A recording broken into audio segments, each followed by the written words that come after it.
What's up, fellow movie buffs and film connoisseurs? It is your self-proclaimed cinema shogun here. And let me preface this by saying that I usually don't cover things like this on my YouTube channel. Usually I talk about movie news and movie drama.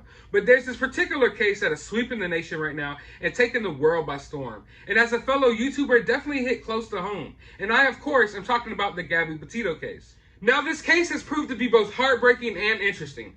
With hours of video and tons of social media posts leading up to her disappearance, and people online deciphering those social media posts and combing through hours and hours of videos, trying to find a clue and sharing their different theories online, it's really turned this case into something that I've never seen before. But there's one thing that I feel like people aren't talking about enough. You know, I go online and I see people talking about the deer cam footage of Brian, which turns out it isn't Brian. I see people trying to dissect this YouTube video of the van, trying to see if they can see a face in the windshield of the van. But what people aren't talking about enough is this recent interview with Brian's neighbors. And in a recent interview with Brian's neighbors, they say that Brian and his family took off for a 3-day camping trip after the disappearance of Gabby Petito. And I feel like those 3 days are crucial to this investigation because I don't feel like Brian ever came back from that camping trip. And I don't feel like that 3-day camping trip was a camping trip at all. I feel like that 3-day camping trip might have been a trip to the U.S. border to get Brian into Mexico. Now, I know a lot of you don't know, but there's a crisis at our southern border right now with people pouring into this country. And I don't think it'll be that hard to get someone over the border out of this country. Seeing as the fact that there's thousands upon thousands of people coming into this country illegally every day, I feel like it's not too far-fetched to think that Brian's family could have taken him to the southern border and gotten him into Mexico within that 3-day time period. Now, the neighbors say that Brian's family bought a whole new camper attachment for the back of Brian's dad's truck for this trip, specifically for this trip. Now, what did they do on this trip? Maybe the world will never know, but it is my theory that they took Brian to Mexico during those 3 days. Now, I know a lot of you thinking, I mean, that's a long trip from Florida to Mexico in 3 days, but they have a camper on the back of this truck. There's 3 people in this vehicle, so they could have easily traveled to Mexico or to the border of Mexico and back in 3 days. Seeing as they got 3 people, they got a camper, they could take shifts driving. And let's be honest, when I watched this interview, these old people across the street from Brian, I'm not too sure if they know their days or their dates that well. Because they said that after the disappearance of Gabby, Brian came back in Gabby's van, and it was about a week or a week and a half later that they went on this camping trip. Now, that is really important. You might be thinking, oh, it's a week and a half. A week or a week and a half is a big difference when it comes to a murder case, when it comes to a case like we're dealing with right now. So, if the neighbors could have mistaken a week and a half, they don't know the difference between those time periods, then this camping trip that went on for 3 days could have easily been a 5-day camping trip. This could have easily been 5-6 days that they were gone, and the neighbors just say, hey, I think they were gone for 3 days. Just like the neighbors said, hey, I think Brian was back for about a week or a week and a half before they went on this camping trip. So a week and a half is a big difference when you're dealing with something so time sensitive.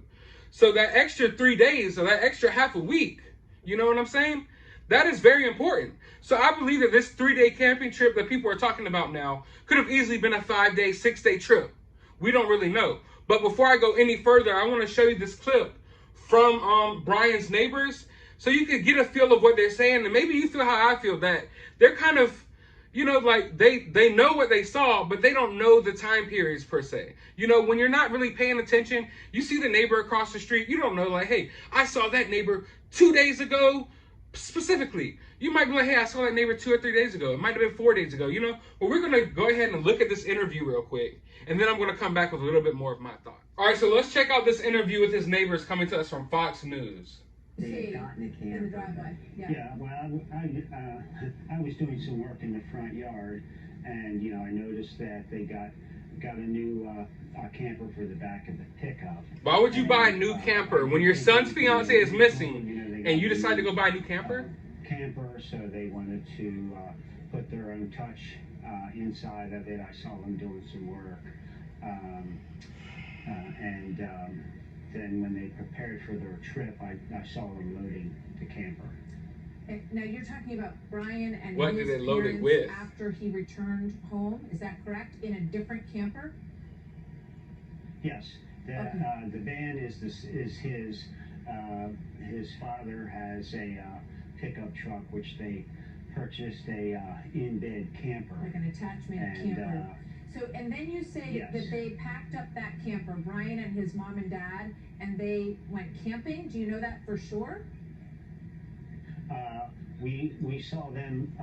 I saw them loading it up, and so I assumed they were preparing for a camping trip with their new camper. They were going for the weekend. Yes. Yeah, so how long after he got back, alone in that white van? How long after that was this, when you saw them working on this other camper and getting ready to go away together? Yeah, I can't remember, the dates. Week and a half. Like I said, can't remember the exact dates. Probably week and a half. I agree with that. So yes. did the police ever talk to you about what you saw? This camping trip could have been a week long for all we know. Brian working on this new camper and then leaving for a few days. Did they ask you about that? I believe that we did give them that information. We did tell them that they had gone on a camping trip for 3 days yes. for the weekend. Did you think there was anything unusual about that? Well, to After me, they knew they were missing, yeah. after Gabby was missing, when they came to our house on Saturday night a week ago and told us they were working a missing persons case. Yeah. Then, Also, which struck.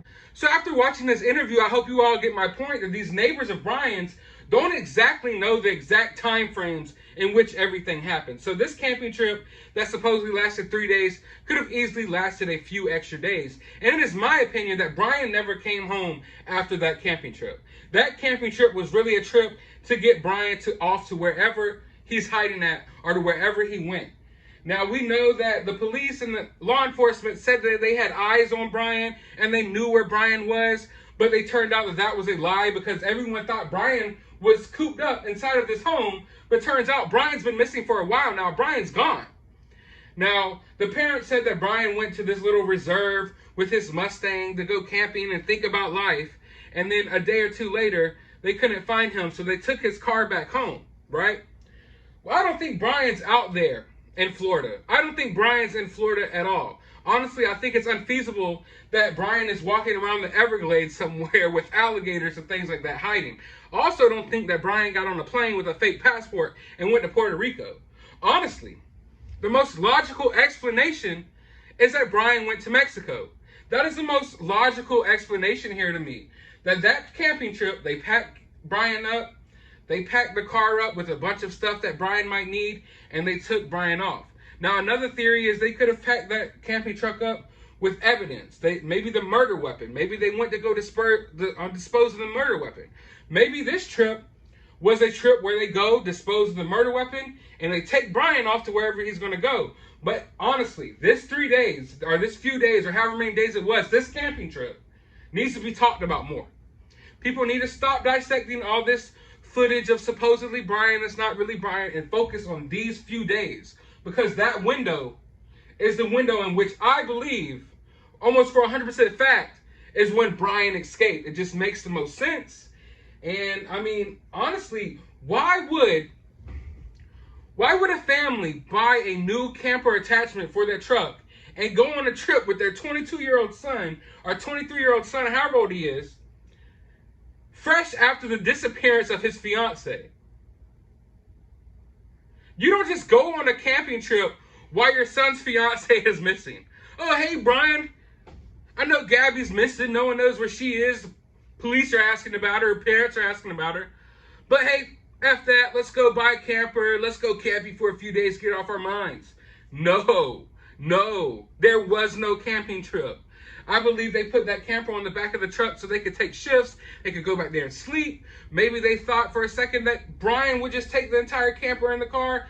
I don't know what thought process these people are going through, but I know for a fact that his parents know what's going on.